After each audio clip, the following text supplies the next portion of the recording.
Glória a Deus. Mais de Ti em meu viver. Amém? É de facto o que nós precisamos. Mais de Ti, mais de Deus. Cada dia no nosso viver. Algumas das mensagens que nós partilhamos aqui no ano passado tinham a ver com a vida no reino de Deus. Vida com o caráter de Cristo. E hoje eu quero falar mais um pouco sobre isto, um outro tema relacionado. Mas antes não queria deixar de dizer que a Derlane agradece muitas orações. Como vem, ela está ausente. Podem vir de várias maneiras, não é? E ela está a dar apoio ao seu irmão mais velho. Neste momento está recuperado de uma cirurgia, e também a sua mãe.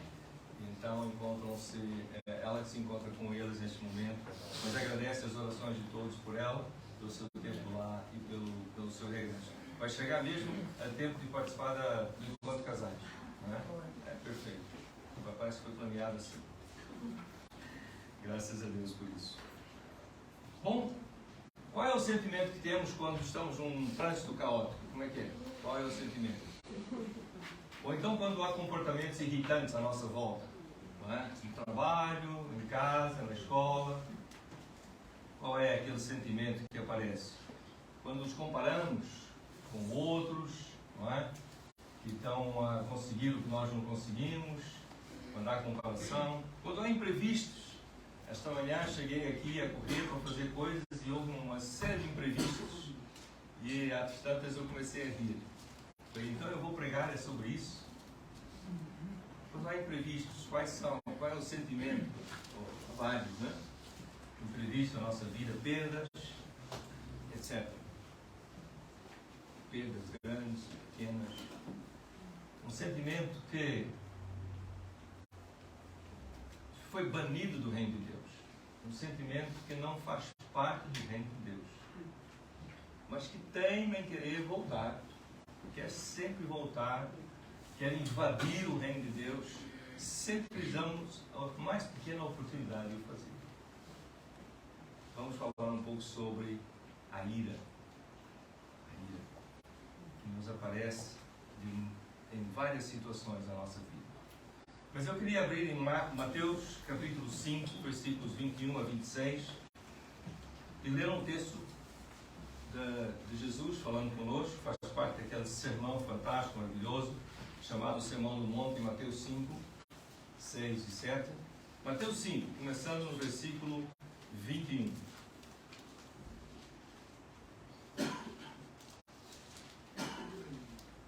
Estou vendo que aqui ninguém se ira, portanto não é preciso, não é? Mas lá em casa pode ter alguém, não é? Pode ter alguém, e então vamos continuar. Mateus 5, versículo 21 a 26. Jesus diz assim: ouviste o que foi dito aos antigos, não matarás. Mas qualquer que matar será réu de juízo, disse Jesus, dizem os antigos. Eu, porém, vos digo que, diz Jesus, qualquer que sem motivo se encolerizar, se irar contra o seu irmão, será réu de juízo.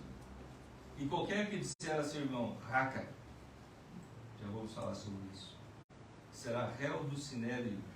E qualquer que lhe disser louco, será réu do fogo do inferno. Portanto, se trouxeres a tua oferta ao altar, e aí te lembrares de que teu irmão tem algo contra ti, deixa ali diante do altar a tua oferta e vai reconciliar-te primeiro com o teu irmão. E depois vem e apresenta a tua oferta. Concilia-te depressa com o teu adversário. Aqui já não é o irmão, é o adversário. Enquanto estás no caminho com ele, para que não aconteça que o adversário te entregue ao juiz, e o juiz te entregue ao oficial e te lance na prisão. Em verdade vos digo, que de maneira nenhuma sairás dali, enquanto não pagares o último centavo. Vamos orar? Deus bendito, nós reconhecemos a nossa necessidade enorme de Ti, Senhor. Nesta manhã nós queremos perceber melhor o que Jesus queria dizer aqui, que é tão importante para as nossas vidas, para nos ajudar a desfrutar realmente do reino de Deus, do qual fazemos parte. E se há nesta manhã alguém a nos acompanhar que ainda não fez uma decisão de entregar a sua vida a Jesus e fazer parte do reino de Deus, pedimos a Deus também que tu fales com esta pessoa, com estas pessoas, atraindo-as a ti, ó Deus, convidando-as, puxando por elas. Usa-nos nesta manhã nesse sentido, para que haja também salvação nesta manhã. Haja também mudança de vida, transformação de vidas. Que sejamos mais como Cristo. O seu caráter seja evidente em nós. Individualmente e como igreja, Senhor, nós pedimos em nome de Jesus. Amém. Agora, antes de nós falarmos todos os malefícios da ira, eu vou primeiro falar algumas coisas em defesa da ira. Tá bem? Vamos defender a ira.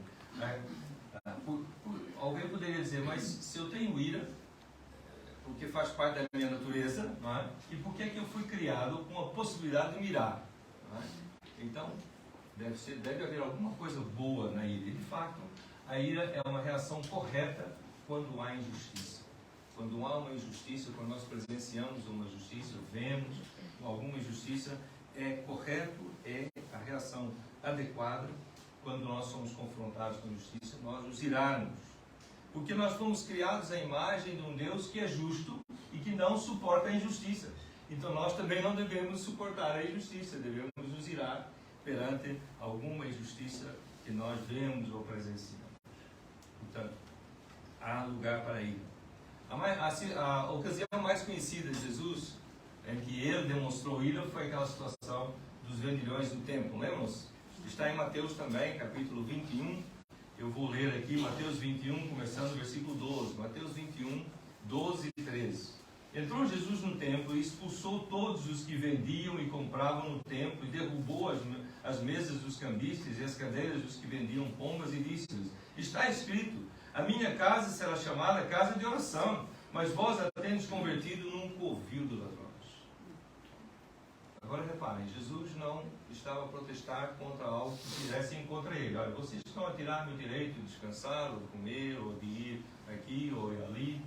Não, estava a protestar contra uma situação dentro da casa de Deus, lugar que era um lugar de oração e que havia sido completamente profanado, completamente transformado.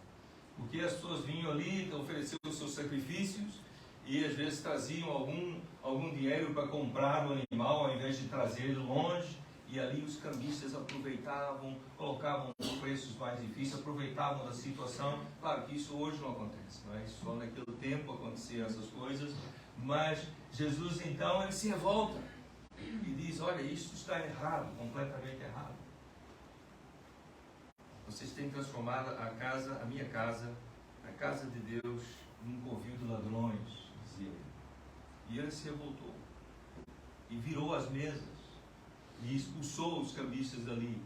Eu fico a imaginar que coisa mais difícil, mais estranha, não é? De uma pessoa qualquer. Claro que quando nós lembramos que é Jesus, a autoridade que ele tinha, então é mais fácil. Mas uma pessoa qualquer fazer isso de repente. E pronto, ficou por isso mesmo. Não é? Não houve ali nenhuma reação, ele não foi preso, não foi expulso. Ele é que expulsou as pessoas. Interessante, parece que as pessoas perceberam que de fato ele tinha razão. Porque ficou assim mesmo. Mas também é curioso observar algumas coisas aqui. Eu gosto de ver que Jesus vira as mesas, ele expulsa os cambistas, mas ele não lhes faz mal a eles, em termos físicos, ele não age de uma forma frontal e direta a denegri-los, a desrespeitá-los.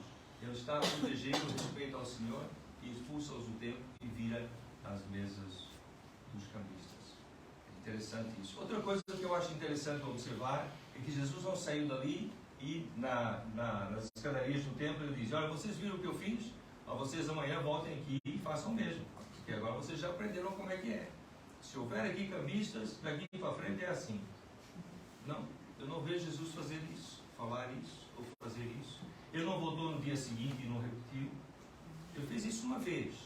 Foi uma lição. Mostrou-nos como é importante nós respeitarmos as coisas de Deus, a casa de Deus, o lugar de oração. Mas ele não tornou isso uma prática. Ele disse, agora vocês façam isso. E os discípulos dele, durante séculos, nunca fizeram qualquer coisa do gênero. Passados alguns séculos, passaram a fazer, infelizmente. Desviaram-se do ensino puro de Jesus. Mas ninguém passou a fazer isso como norma. Reagir contra a injustiça, sim, mas estar a derrubar a mesa dos cambistas e expulsar os vendilhões do templo é uma coisa que ele fez uma vez e não os estimulou a continuar a fazer daquela maneira. Portanto, há aqui seguir a direção de Deus na vida dele para aquele dia, para aquela hora. E é isso que nós temos que aprender a fazer, é depender de Deus e seguir a sua orientação no combate à injustiça. Porque aqui o que estava em causa, a primeira coisa, a principal coisa, era a comunhão com Deus. E aquilo que estava a acontecer estava a atrapalhar a comunhão com Deus. As pessoas irem ali para se focarem em Deus. Elas acabavam de se focar naquela injustiça, naquela situação toda, naquele vender e trocar e fazer câmbios e não sei o quê, acabavam por desviar a sua atenção. E os discípulos de Jesus, até hoje, devem estar preocupados com isso. Né? O que é que está a atrapalhar as pessoas de chegarem a Jesus? De ter comunhão com Ele, de ter comunhão com Deus. Então, essa ira boa faz lembrar o colesterol. Existe o colesterol bom e mau, né? Então, essa ira boa, né? Esta, que não é a ira má, é uma ira boa, né? Essa ira boa é uma motivação, pode ser uma motivação para desencadear ações positivas, ações construtivas que provoquem mudanças. Eu penso que muitos de nós teremos conhecimento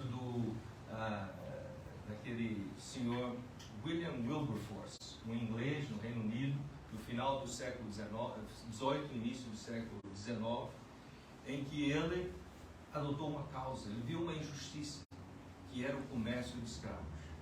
E ele viu aquela injustiça e reagiu contra ela. E usando os meios que estavam ao seu dispor, usando a justiça como advogado, como mobilizando pessoas, falando com representantes e tudo, ele conseguiu, depois de vários anos, décadas até, ele conseguiu que fosse abolido completamente o comércio de escravos. Aquela ira contra a injustiça levou a desencadear uma série de ações positivas e construtivas que mudaram a história. Não apagaram todo o mal que foi feito, mas mudaram a história. Pelo menos não continuaram a fazer aquela injustiça a partir dali, no Reino Unido. E isto pode acontecer, essa ira boa pode levar-nos a fazer coisas desse gênero, que mudem a história, causem impacto, não é?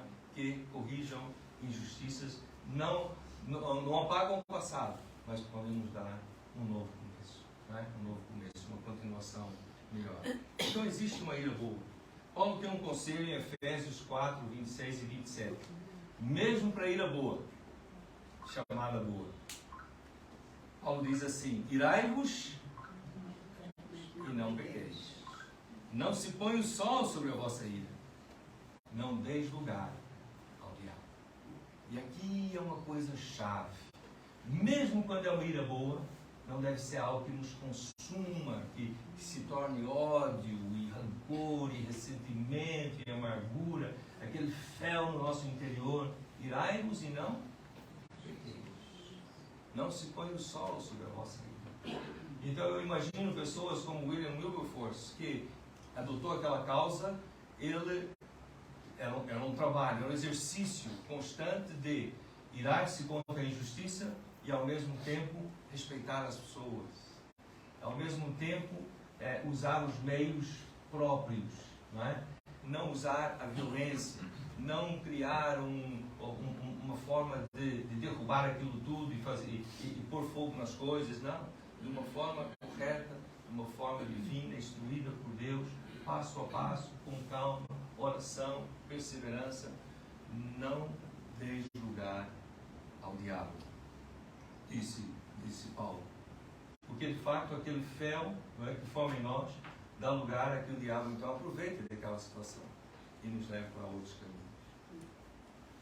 Irai-vos e não pequeis, não se põe o sol sobre a vossa ira, não deis lugar ao diabo. Mas a ira que nos que nós conhecemos no nosso dia a dia, normalmente não é essa ira boa. Infelizmente, não é? É uma ira diferente desta. É uma ira que tem a ver conosco, não é? Comigo. Aquelas coisas que eu falei no princípio, não é? Um trânsito caótico é talvez o mais simples, não é? Comportamentos irritantes, em casa, no trabalho, no prédio onde eu vivo, não é? Comparação com outros que estão aí bem, que estão a conseguir, que não são tão bons, ou são desonestos, ou isso, comparação, vamos comparando. Imprevistos. Esta manhã aconteceram uma série de imprevistos aqui, já vos disse isso, perdas. E então, diante dessas situações, há uma tendência desse sentimento voltar à tona nas nossas vidas. E por que é que Jesus então fala sobre isso? Ouviste o que foi dito aos antigos, não matarás, mas qualquer que matar será réu de juízo. Eu, porém, vos digo que qualquer que sem motivo se irá contra o seu irmão será réu de juízo. Qualquer que disser a seu irmão raca será réu de sinédrio. E qualquer que lhe disser louco será réu do fogo do inferno. Jesus conhece o nosso coração. O problema não é a nossa ação de matar alguém, quer dizer, isso é um problema muito grave. Mas muito mais, muito antes desta ação acontecer, ao nosso coração, que já está a se afastar de Deus, já está a agir com orgulho, já está a agir de forma incorreta, porque no fundo estamos a olhar para nós próprios, estamos a ver a nossa própria situação. Jesus conhece o coração humano, que essa ira dá origem a ódio, dá origem a ressentimento, a desespero em alguns casos, a desejo de vingança, a desejo de matar, se pudesse, se não fosse apanhado, se eu não tivesse que pagar por isso. Verdade não? Jesus conhece o coração. Ele sabe que de fato a ira dá origem a muitas outras coisas. Porque na verdade a ira, ela surge normalmente numa quebra de expectativas. A minha expectativa é chegar cá hoje de manhã e tudo correr lindamente. Essa é a minha expectativa. Quando há imprevistos, não é? A minha expectativa é de chegar ao trabalho, estou um pouco atrasado, então que as portas, os caminhos se abram todos e elas se fecham. A expectativa não tem nada. A minha expectativa é de que nos relacionamentos eu possa até me zangar com alguém, mas a outra pessoa tem que reagir não é? Essa é a minha expectativa. Ou seja, ao fim e ao cabo, a minha expectativa é que eu tenha controle sobre a situação. Eu é que decido, eu é que sei como é que deve ser.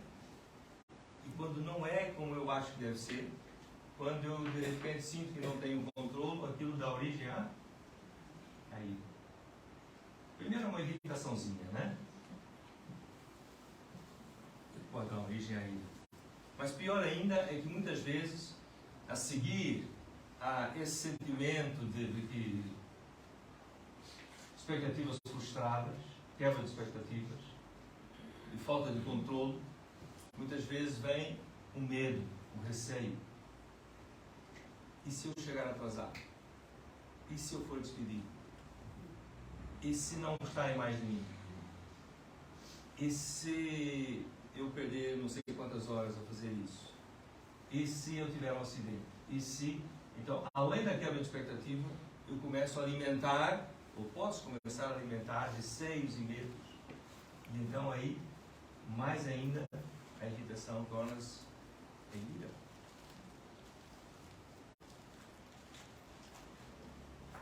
O problema da ira é que ela nos inviabiliza de cumprir o grande mandamento. Porque irados, a menos que seja a ira boa, não é? Colesterol bom, controlado, no lugar certo, não é? Mesmo que seja essa, é impossível nós nos relacionarmos, termos comunhão com Deus, não é? Como deve ser, irados. É? Primeiro eu preciso me acalmar, não é assim que nós falamos? Preciso esfriar a cabeça, preciso de tempo, preciso respirar, e depois talvez, quem sabe, possa ter tempo com Deus, ou com os outros. Irado é difícil me relacionar com a pessoa com quem estou irado, mas é difícil me relacionar também com outras pessoas, porque uma pessoa iracunda é difícil trabalhar. Sim ou não? Então, se eu estou irado, não é só com a pessoa com quem estou irado, mas os outros também. Familiares, colegas de trabalho, pessoas, vizinhos. De repente passo pelas pessoas, nem às vezes, porque ira está consumido.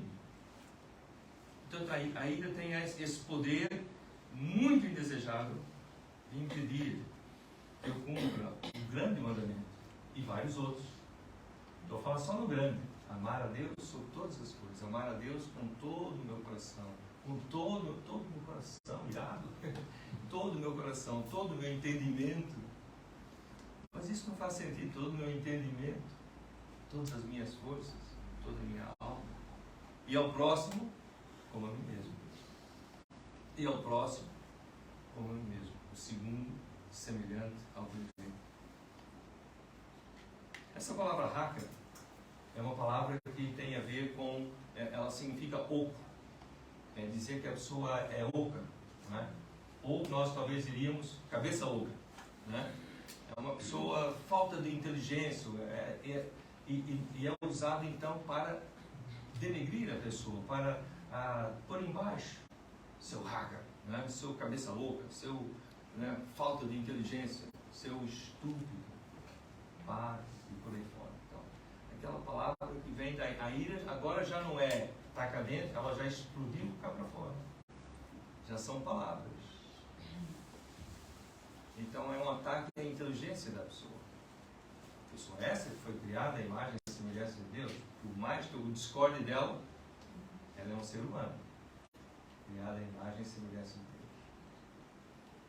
E a outra palavra, que é traduzido diferente em várias versões, tolo, também a outra tradução que é louco, a que eu li hoje, não é? Tem mais a ver com o coração, com as intenções, com a motivação da pessoa. Então eu estou a fazer um ataque ao seu caráter. É aquela coisa simples que nós ensinamos muitas vezes, não sei se todos já ouviram, mas quando alguém mente, nós devemos dizer, tu mentiste, e não tu és um mentiroso. Que há uma diferença. Não é? Uma coisa é a pessoa mentiu e está errado. Outra coisa é ela ser mentirosa, ou seja, é uma característica da sua vida. Não é? Faz parte do seu caráter. E aqui, esta segunda afirmação é um ataque ao caráter da pessoa. Dizer, olha, tu não tens remédio, tu és mesmo assim, tu és é impossível, não há salvação para ti, em outras palavras. Nós não dizemos isso. Então, Jesus está a dizer, olha, lá, aquela ira que surgiu aqui, agora está a explodir cá para fora com palavras que atacam a inteligência dos outros e o seu próprio caráter. Isto vem cá de dentro, no meu coração, no coração que Jesus conhece. Portanto, a ira rouba-nos essa liberdade que nós temos em Cristo e torna-nos prisioneiros disso. Que aí passa a ser algo que eu tenho que... Agora eu tenho que controlar quando eu vou me encontrar com a pessoa com quem estou irado. Como é que vai ser? Não é? E aí eu começo a ser prisioneiro desse sentimento. Da ira e dos outros que vêm juntos. Além de me roubar a liberdade que eu tenho em Cristo, rouba também a minha comunhão com Deus e com os outros. Como eu já disse, fica difícil a comunhão com Deus e com os outros enquanto estou irado. Às vezes até conseguimos colocar uma capinha no domingo de manhã, né? E a ira fica lá em casa. Mas depois saímos e tiramos a capa e continuamos a vida. Não é assim? Não deveria ser assim.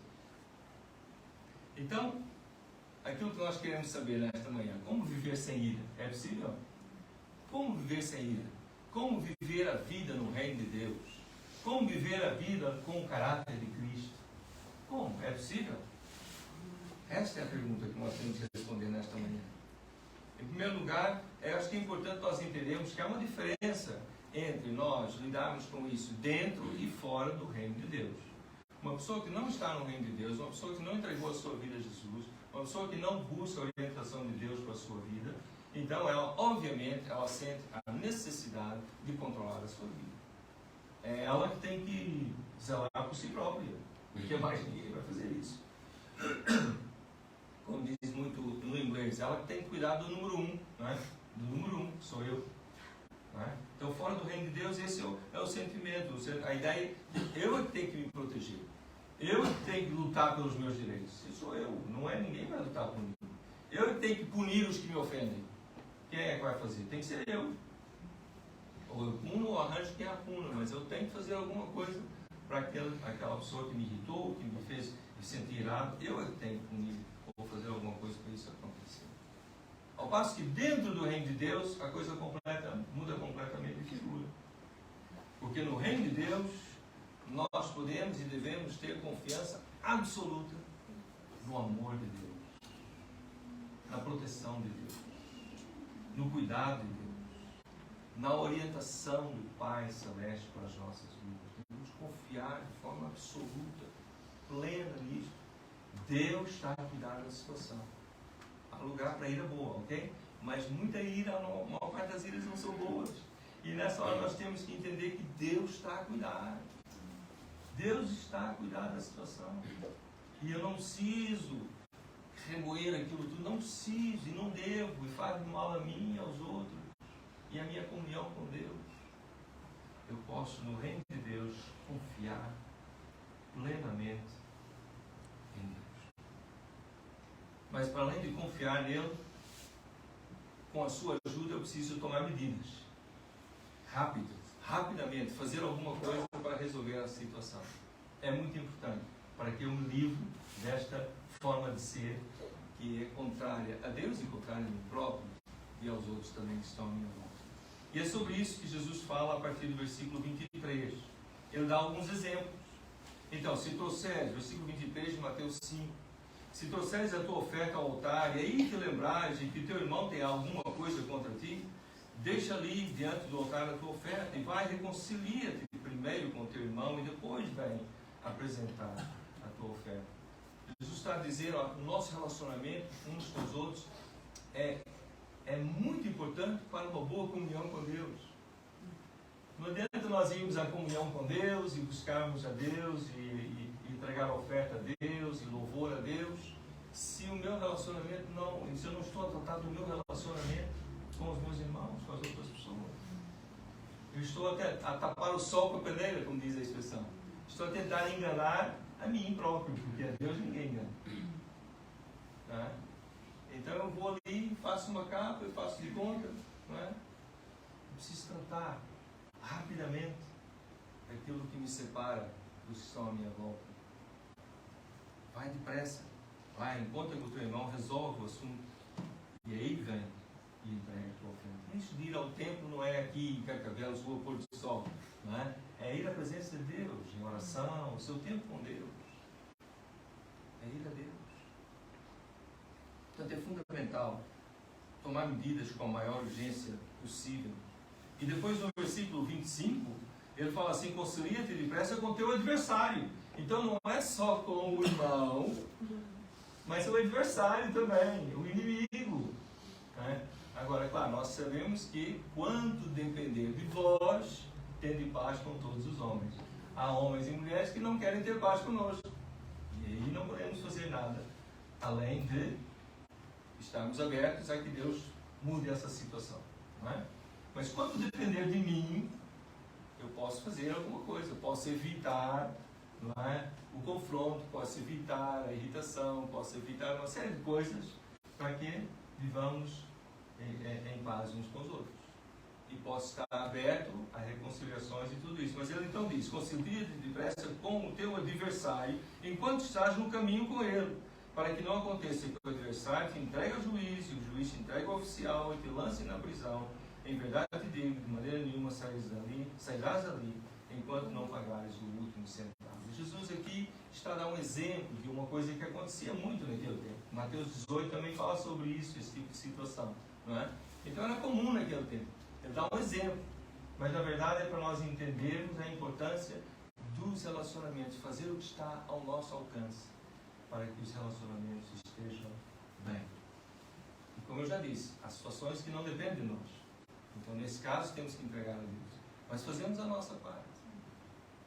E é importante para aplacar a ira, para eliminar a ira das nossas vidas e facilitar a comunhão com Deus, porque estamos em comunhão, ou temos feito a nossa parte para estarmos em comunhão também uns com os outros.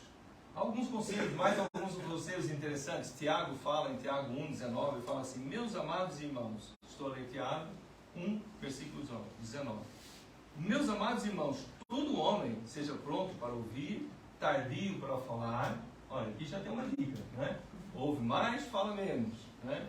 Pronto para ouvir, tardio para falar e tardio para se irar. Retardar a ira. Isso é um processo. Não é, vocês vão sair daqui, nós não vamos sair daqui, porque eu também preciso trabalhar isso. Nós não vamos sair daqui já craques nisso. Não, isto agora temos que trabalhar isso. Temos que pedir a ajuda a Deus. E temos que ir trabalhando e melhorando e retardando a nossa ira, né? Tardios para se irar.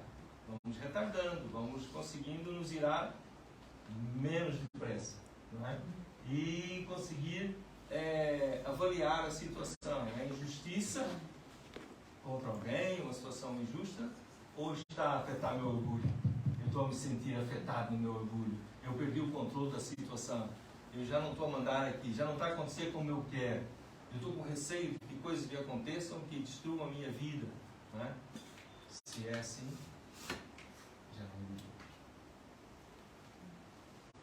tardios para se irar. E aí ele diz mais uma coisa que eu gosto imenso: porque a ira do homem não opera a justiça de Deus. A ira do homem não consegue nunca operar a justiça de Deus. Se nós não estivermos na direção de Deus para lutar contra a injustiça, a nossa ira não vai operar a justiça de Deus, vai operar a justiça humana, que é extremamente falha. Não preciso dar exemplo. O apóstolo Paulo, lá naquele capítulo de Efésios 4, eu também tenho mais alguns conceitos. 4:31. Efésios 4, 31 e 32. Ele começa com toda. Toda vez que aparece esse todo, e tudo, e tudo, e todo, eu fico, nossa, que exagero, não é? Que exagero. Mas é isso mesmo. Toda a amargura, toda a ira, toda a cólera, toda a gritaria, toda a blasfêmia e toda a malícia sejam tiradas dentro de vós. Fora. Fugir. Antes, sede uns para com os outros benignos, misericordiosos, perdoando-vos uns aos outros, como também Deus vos perdoou em Cristo. São alguns conselhos para nós começarmos a trabalhar essa situação e vivermos cada vez menos sem ira. Eu não me iludo, eu sei que isso não é assim da noite para o dia, mas cada vez menos. Cada vez mais sem ira. Assim, sem menos com menos a mais, né? Então, cada vez mais sem ira. Ou cada vez com menos ira. Também pode ser assim. A vida que Deus nos oferece no seu reino é uma vida livre da ira. Acreditam nisso? É uma vida livre da ira maligna. Agora estou a pensar em tumores. Tem um tumor benigno e um tumor maligno, não é? Então, livre da ira maligna, da ira má. Essa é a vida que Deus nos oferece no seu reino. E se Jesus diz, eu porém vos digo, é porque é possível. Jesus não está a dizer coisas que nós não podemos fazer. Ele está a dizer coisas que podem ser difíceis nós alcançarmos, mas são possíveis. Com a sua ajuda, com a ajuda de Deus, com a ajuda uns dos outros, são possíveis. São possíveis. É possível fugir de viver na carne e viver no Espírito. Amém? Mas a minha pergunta é, nós cremos verdadeiramente nisso? Pergunto também, nós queremos isso verdadeiramente? Queremos? Queremos mesmo desfrutar da liberdade que nós temos em Cristo Jesus? Queremos mesmo restaurar a nossa comunhão com Deus e uns com os outros? Queremos isso mesmo? É que na vida do reino de Deus podemos ter confiança absoluta no amor, no cuidado, na proteção e na orientação de Deus para as nossas vidas. Quantos estão de acordo? Quantos creem nisso? Amém. Eu creio nisso. Nós podemos dizer com o salmista lá no Salmo 37, que eu já li parte desta manhã. Podemos dizer assim, confia no Senhor e faz o bem. Habitarás na terra e verdadeiramente serás alimentado. Deleita-te também no Senhor e te concederá os desejos do teu coração. Salmo 37, comecei a ler no versículo 3. Entrega o teu caminho ao Senhor, confia nele e ele o fará. Ele fará sobressair a tua justiça como a luz e o teu juízo como o meio-dia. Vou repetir, ele fará sobressair a tua justiça como a luz, o teu juízo como o meio-dia. Descansa no Senhor, espera nele. Não te indignes por causa daquele que prospera no seu caminho. Comparação, a origem é ira. Por causa do homem que executa astutos intentos. Não te indignes, não te indignes. Deixa a ira, versículo 8. Deixa a ira e abandona o furor. Não te indignes de forma alguma para fazer o mal. Sim, podemos dizer com o salmista: entrega o teu caminho ao Senhor, confia nele e ele o fará. Eu gostaria de orar neste momento, mas queria convidar o grupo do louvor para repetir o último canto, Mais de Ti, em você. Eu gostaria de convidar a congregação para se colocar de pé. E gostaria que nós cantássemos esta canção hoje, a pensar na ira que nós não queremos na nossa vida. Deus não quer na nossa vida e nós não devíamos querer na nossa vida. Vou pôr assim: não devíamos querer. Volto a perguntar: realmente queremos viver sem ira? Espero que sim. Eu espero que sim. Enquanto cantamos isso, vamos pensar nisso. Mas primeiro eu quero orar convosco, quero orar com aquela pessoa em casa ou aqui presente que ainda não fez essa decisão mais importante, que é: olha, eu quero fazer parte do reino de Deus, eu quero conhecer Deus por meio de Jesus, quero entregar minha vida a Jesus, quero receber dele direção para a minha vida, aprender com ele. Nós vimos um bocadinho só de coisas que Jesus ensinou e viveu. Há tanto mais para transformar a nossa vida e sermos mais cidadãos do reino de Deus. Sermos mais homens e mulheres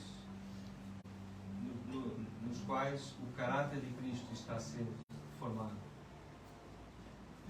Alguma vez vocês já viram, talvez num parque de diversão, um balão dentro do outro? Um balão grande e um balão mais pequeno lá dentro, e eles podem fazer cores diferentes e imagens, não é? É algo bonito. Então, é engraçado de se ver. O que isso tem a ver com o que eu estou a falar? É que aquele balão grande é o caráter de Cristo e nós somos o balãozinho lá dentro. Mas a ideia é o balão crescer e se tornar mais semelhante ao tamanho do caráter de Cristo. Amém? Essa é a ideia. É deixar o Espírito Santo soprar para dentro de nós, nos transformar. E, entre outras coisas, vivermos uma vida sem a vida do reino de Deus. Vamos orar? Pai, que grande desafio falar sobre um tema desses. Eu peço que seja o Teu Espírito a falar comigo e com cada um de nós nesta manhã, que possamos experimentar a vida do reino de Deus, possamos viver cada vez mais com o caráter de Cristo formado em nós, que isso cause impacto, ó Pai, não só na nossa vida, mas na vida dos que nos rodeiam, Pai. Ó Deus, queremos uma comunhão cada vez mais estreita contigo e sabemos que isso faz parte do processo. É nós aprendermos a controlar a nossa vida.